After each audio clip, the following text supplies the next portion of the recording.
En el extremo occidental del mundo conocido, donde el sol muere cada tarde sobre aguas infinitas, existió una civilización tan próspera que sus riquezas alimentaron leyendas durante milenios.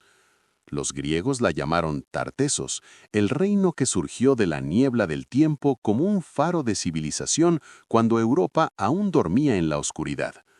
Pero esta no es solo la historia de un reino perdido, es la historia de cómo Roma, el imperio más poderoso que jamás existió, intentó borrar su memoria de la historia y fracasó estrepitosamente. Hace más de 3000 años, en las fértiles tierras del sur de lo que hoy llamamos España, floreció una cultura que dominaría el comercio del Mediterráneo occidental. Tartesos no era simplemente un reino, era una civilización avanzada que trabajaba el metal con maestría incomparable. Construía ciudades fortificadas y establecía rutas comerciales que se extendían desde las islas británicas hasta el corazón del Mediterráneo. Sus artesanos creaban joyas de oro y plata tan refinadas que harían palidecer a los mejores orfebres griegos. Sus barcos surcaban mares tempestuosos llevando el estaño británico, el cobre ibérico y la plata que brotaba aparentemente sin fin de sus montañas. La capital de este reino legendario se alzaba orgullosa en la desembocadura del río que los antiguos llamaban Tartesos, rodeada de murallas ciclópeas y templos magníficos. El rey Argantonio, cuyo nombre significa hombre de plata, gobernó durante 80 años según las crónicas, acumulando tal riqueza que se decía que sus establos tenían pesebres de plata maciza y que regalaba toneladas de este metal precioso a sus aliados griegos. La ciudad brillaba bajo el sol mediterráneo con sus edificios decorados con metales preciosos, sus calles ordenadas siguiendo un plan urbano sofisticado y sus puertos repletos de naves mercantes que traían productos exóticos de todos los confines del mundo conocido. Pero el esplendor de Tartesos despertó la codicia de otros pueblos.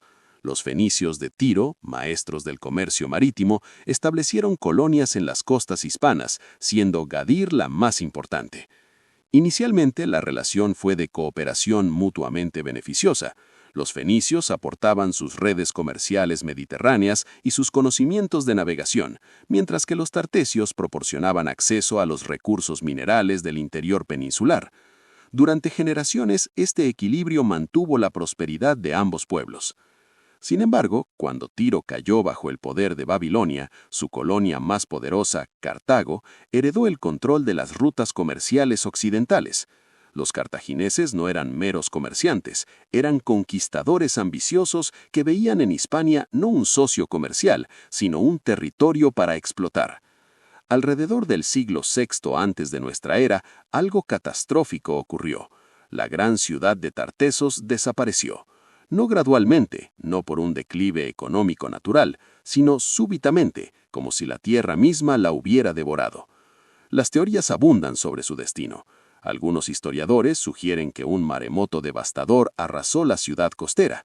Otros proponen que los cartagineses, decididos a monopolizar el comercio de metales hispanos, destruyeron sistemáticamente la capital tartesia y dispersaron a su población. Lo que sí sabemos con certeza es que después de su caída, Cartago se convirtió en el poder dominante en el sur de Hispania, controlando las minas de plata que habían hecho rico a Tartesos y explotándolas con mano de obra esclava para financiar sus guerras contra Roma. Pero la cultura tartesia no murió con su capital. Como las raíces profundas de un árbol antiguo, su influencia se había extendido por toda Hispania, fusionándose con los pueblos íberos y celtas que habitaban la península. Los íberos del sur y este adoptaron la escritura, las técnicas metalúrgicas y las estructuras sociales tartesias. Los celtíberos del interior incorporaron elementos de su arte y religión. Cuando los cartagineses dominaban militarmente el territorio, la esencia cultural de Tartesos seguía viva en cada aldea, en cada forja, en cada templo de los pueblos hispanos. Entonces llegó Roma. Después de la Primera Guerra Púnica, Cartago perdió Sicilia y necesitaba desesperadamente nuevas fuentes de riqueza. La familia Barca, liderada por Amílcar y después por su hijo Aníbal, convirtió a Hispania en su base de poder personal. fundaron Cartago Nova, la Nueva Cartago, y desde allí extrajeron plata suficiente para financiar el audaz plan de Aníbal, cruzar los Alpes con elefantes de guerra y atacar a Roma en su propio territorio. Las minas que una vez enriquecieron a Tartessos ahora pagaban los ejércitos cartagineses. Pero Aníbal cometió un error fatal. Aunque ganó batallas legendarias en suelo italiano, nunca logró tomar Roma. Los romanos, maestros de la estrategia a largo plazo, contraatacaron donde Cartago era vulnerable, en Hispania. Los hermanos Escipión desembarcaron con legiones disciplinadas y comenzaron a conquistar los territorios cartagineses en la península. Cuando los Escipiones murieron en batalla, fue Publio Cornelio Escipión, el futuro africano, quien tomó Cartago Nova en una operación militar brillante que cortó las líneas de suministro de Aníbal.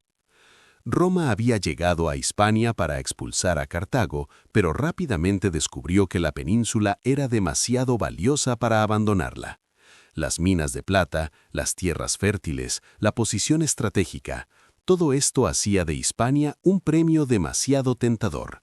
Así comenzó una de las conquistas más largas y sangrientas de la historia romana, que duraría 200 años y requeriría el esfuerzo de algunos de los mejores generales de Roma. Los pueblos hispanos resistieron ferozmente. Habían sobrevivido a fenicios y cartagineses manteniendo su identidad cultural y no estaban dispuestos a someterse fácilmente al nuevo invasor. Los lusitanos, herederos de las tradiciones guerreras tartesias, encontraron en Viriato a su líder más brillante. Este pastor convertido en general humilló a las legiones romanas durante años, usando tácticas de guerrilla que los romanos no podían contrarrestar. Viriato conocía cada montaña, cada valle, cada sendero de su tierra. Atacaba donde no lo esperaban, desaparecía como el humo y reaparecía donde menos lo anticipaban. Roma, incapaz de derrotarlo militarmente, recurrió a su arma más sucia, el soborno y la traición.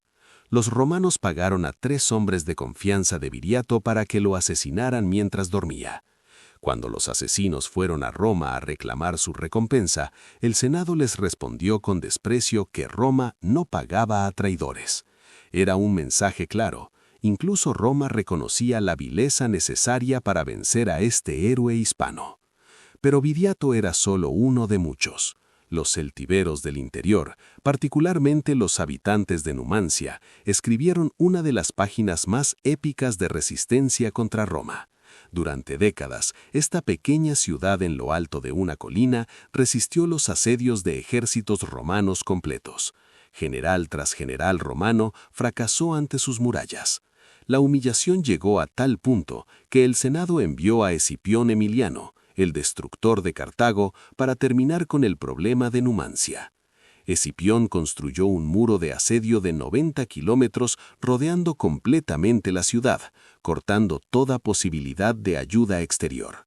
Durante meses, los numantinos resistieron, comiendo cuero, raíces y finalmente, según las crónicas romanas, recurriendo al canibalismo.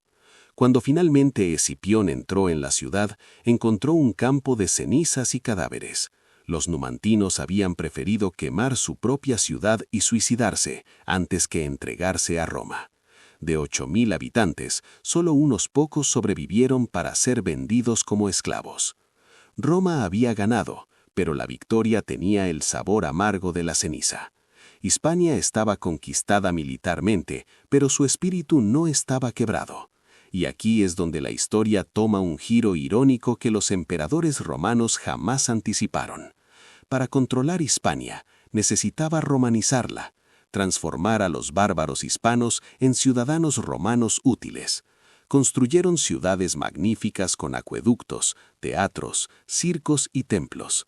Establecieron escuelas donde los hijos de la élite hispana aprendían latín y filosofía griega. Trazaron calzadas que conectaban cada rincón de la península con Roma. Pero en el proceso de romanizar Hispania, algo inesperado sucedió. Hispania comenzó a hispanizar a Roma. los colonos romanos que llegaban a la península se mezclaban con las poblaciones locales, adoptando costumbres, dioses y tradiciones que tenían raíces en el antiguo Tartesos. Los cultos a deidades de fertilidad con orígenes prerromanos se fusionaron con deidades romanas. Las técnicas agrícolas y metalúrgicas desarrolladas durante siglos por los pueblos hispanos se mantuvieron e incluso mejoraron. La lengua latina que los romanos impusieron absorbió palabras íberas y celtíberas que sobreviven hasta hoy en el español moderno. Y algo aún más sorprendente ocurrió. Hispania comenzó a exportar su cultura transformada de vuelta a Roma. La provincia conquistada se convirtió en una de las más ricas y prósperas del imperio.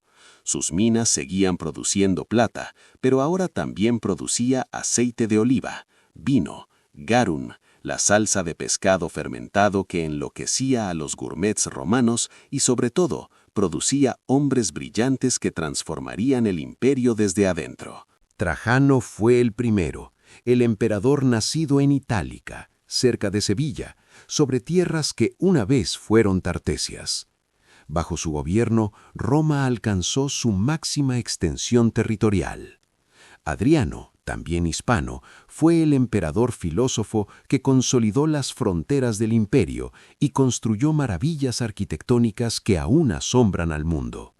Los dos Antoninos también tenían raíces hispanas. Y no solo emperadores, Hispania dio a Roma sus mejores escritores, como Séneca y Lucano, sus mejores poetas, como Marcial, y pensadores que moldearon la filosofía estoica que sostuvo moralmente al imperio durante siglos. ¿Cómo fue posible que una provincia conquistada produjera tantos líderes del imperio? La respuesta está en esa civilización madre que Roma intentó borrar. Tartesos había creado una cultura de excelencia, de comercio, de apertura a nuevas ideas. Cuando esa cultura se fusionó con la organización romana y la filosofía griega, el resultado fue una síntesis cultural extraordinariamente poderosa. Los hispanos romanos no eran ni completamente romanos ni completamente hispanos, eran algo nuevo y potencialmente superior. Cuando el Imperio Romano comenzó su lento colapso en el siglo V, Hispania fue de las últimas provincias en caer. Visigodos, vándalos y suevos invadieron la península, pero no pudieron destruir la síntesis cultural que había nacido de la fusión entre Tartesos, Roma y los pueblos hispanos. Los visigodos establecieron su reino en Toledo, pero gradualmente fueron absorbidos por la cultura hispano-romana más sofisticada. Aprendieron latín, adoptaron el cristianismo romano y mantuvieron muchas de las estructuras administrativas romanas. Incluso cuando los musulmanes conquistaron la península en el siglo VIII, encontraron una tierra cuya identidad cultural estaba tan profundamente arraigada que resistió siglos de dominación islámica. Los cristianos hispanos bajo dominio musulmán, los mozárabes, mantuvieron su lengua romance, derivada del latín, sus tradiciones y su religión. Y cuando la Reconquista finalmente expulsó a los musulmanes, fue esta cultura hispana profundamente enraizada en Tartesos, Roma y el cristianismo la que emergió triunfante. La ironía final es perfecta. Roma conquistó Hispania para controlar sus riquezas, para explotar sus minas, para someter a sus pueblos. Pero al hacerlo, Roma se transformó tanto como Hispania. La civilización que pensó que estaba borrando a Tartesos y los pueblos hispanos de la historia, en realidad los estaba preservando y amplificando. A través de la estructura imperial romana, la cultura tartesia e hispana se extendió por todo el Mediterráneo, influyendo en la formación de las lenguas romances, en las tradiciones legales, en las prácticas agrícolas y comerciales. Hoy, cuando caminamos por las ruinas de ciudades romanas en España, cuando hablamos español, cuando seguimos tradiciones que nos parecen puramente hispanas, estamos tocando los ecos de Tartesos. La civilización que los cartagineses intentaron destruir, que Roma intentó asimilar hasta hacerla desaparecer, sobrevivió transformándose, adaptándose, pero nunca muriendo completamente. Sus genes culturales siguen vivos en cada hispanohablante, en cada tradición mediterránea, en cada estructura legal que desciende del derecho romano que los hispano-romanos ayudaron a perfeccionar. Roma intentó borrar a Tartesos y los pueblos de Hispania, pero descubrió demasiado tarde que no se puede borrar una civilización verdaderamente grande. Solo se puede transformarla.